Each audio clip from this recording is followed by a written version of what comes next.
पुरी बेलाभूमि महोत्सव उद्यापित हो जाइछि। उद्यापनी महोत्सव में मुख्य अतिथि भाव जोगदे पुरी विधायक सुनील कुमार महांती यह महोत्सव अत्यंत श्रृंखलित एवं सुंदर भाव परिचालित होइथिबारु जिला प्रशासन सहित समस्त को धन्यवाद अर्पण करथिले।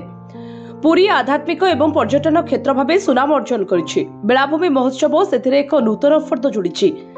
ए महोत्सव को आम समस्त मिसी नियमित करने को अनुरोध करथिले। उपमुख्यमंत्री तथा पर्यटन मंत्री श्रीमती प्रभाती परिडा ए महोत्सव पर समस्त सहयोग जोगाई देथिबारु विधायक श्री महांती धन्यवाद एवं कृतज्ञता ज्ञापन करथिले।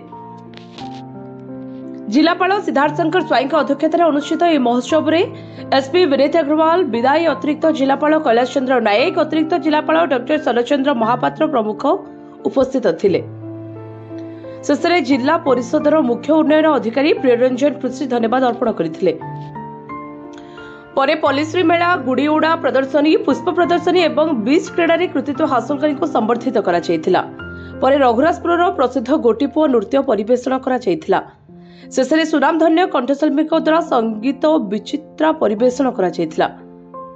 कार्यक्रम में अतिरिक्त जिलापाल प्रशासन शरचंद्र बेहेरा, अतिरिक्त जिलापाल प्रोटोकॉल नीलमथ भोई, पौर निर्वाही अधिकारी अभिमन्यु बेहेरा, अतिरिक्त जिलापाल सुशील कुमार मिश्र, उपजिलापाल राजकिशोर जेना, डेप्यूटी कलेक्टर प्रशांत कुमार जेना, डेप्यूटी कलेक्टर विवेकानंद साहू, सूचना एवं लोक उपसंपर्क उपनिर्देशक संतोष कुमार सेठी, सहकारी निर्देशक पर्यटन विभाग सरोजकांत प्रधान, जिला संस्कृति अधिकारी हेमंत बेहेरा, जिला क्रीड़ा अधिकारी चंदन साहू, अन्य अधिकारी प्रमुख उपस्थित रही समस्त कार्य को परिचालना करथिले। ब्यूरो रिपोर्ट जे न्यूज।